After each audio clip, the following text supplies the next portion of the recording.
Now, while Clarendon is not expected to get a direct hit from Hurricane Elsa, residents of several flood-prone areas are particularly worried about being marooned again because they have no bridge.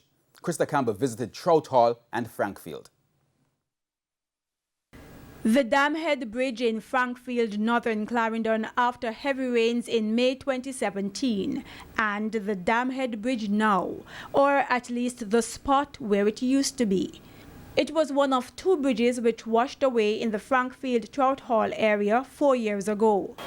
An empty space where the Southwood Bridge once stood. And as you can see behind me, it was just a few meters to get to the main road to Frankfield in that direction, or Trout Hall to my left. Now without the bridge, that journey is a rugged and dangerous terrain several meters away through the Rio Minho. Residents say it's especially difficult for students and a few teachers who live in Southwood. Principal of the Frankfield Primary School, Vasper Scarlett, says it affects attendance and sometimes teachers are unable to go home. As soon as the rain starts to fall, there are several parents who call, or they may come into the school asking us to release the children. More time we have to cross the river. It's coming down and I have kids across the river. So I have to cross the coming down river just to go and get my kids.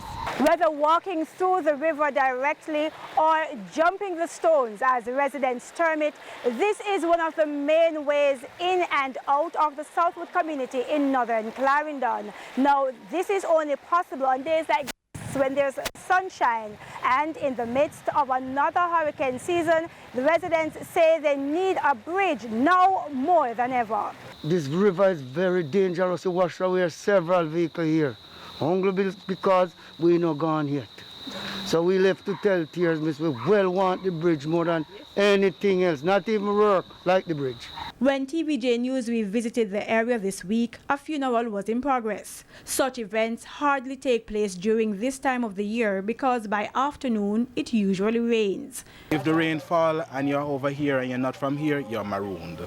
And if you're outside and you're from here and the rain fall, you have to stay out or you find somebody else to go. During heavy rains last October, some residents were stranded and had to wait for the river to recede. Now, with heavy rains predicted from the passage of Hurricane Elsa over the weekend, residents are worried.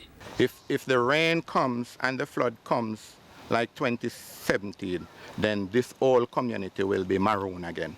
Now, there is an alternative route to get to Southwood, but it's an hour-long walk. You have to travel a very remote area that is not properly lit, and that area is not safe in terms of foot walking as well, because stones can come down from the hill. Now, TVJ News understands that the Railway Corporation owns the old Damhead Bridge, and so the state has no plans to replace it.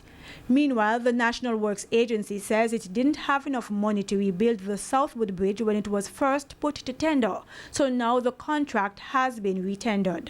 Krista Campbell, TVJ News.